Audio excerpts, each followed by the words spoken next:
This concept, this particular, performance management has several purposes.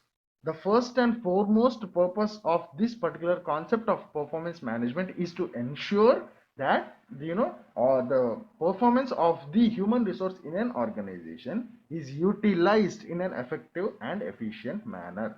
Now, what do you mean by utilizing the performance of a, utilizing the performance of the employees in an effective and efficient manner? What do we mean by that? See, when we tell that we are trying to utilize the human resource in an organization, the performance of the human resource in an organization in an efficient and effective manner, we are basically trying to convey that, see, we are trying to concentrate on different ways in which we can, we can extract more good performance, or more performance from the employees through different means.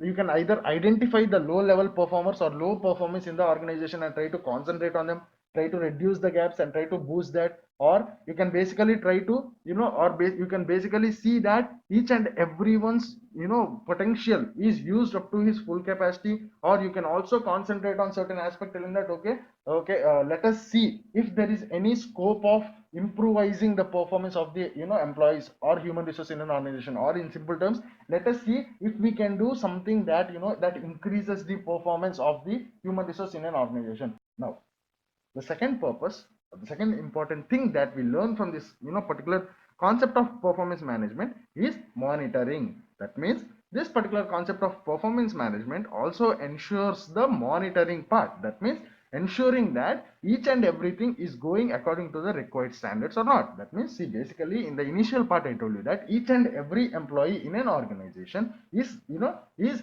given certain performance standards, or in simple terms, certain performance levels or certain performance outputs or certain degrees of performance is expected from each and every human resource or each and every employee in an organization, right? Now, by using this performance management system, we ensure that the employee's performance is matching the required performance, or the, the performance standards that is communicated to him. So this is also another purpose served by this concept of performance management. That means in this concept of performance management, the first and foremost thing that we do is, see, ensuring that the human resource in an organizations, are there in performance point of view, they are utilized in an effective and efficient manner. That means we are concentrating on, if there are any underlying low level performers or low level performances, concentrating on them, how to improve them, all these things. And we are also concentrating on, the different ways in which we can actually, improve the performance levels. Even though they are good, try to improve,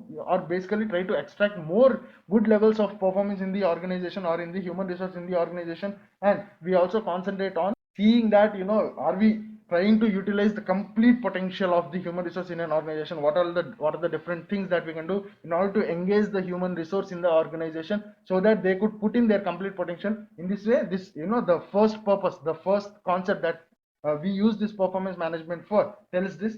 And we also, through this subject of performance management, ensure the monitoring part, ensure that, whether everything is going according to the preset standards or not. In this way, there are so many different purposes, or there are so many different things that are given by this concept performance management. Okay,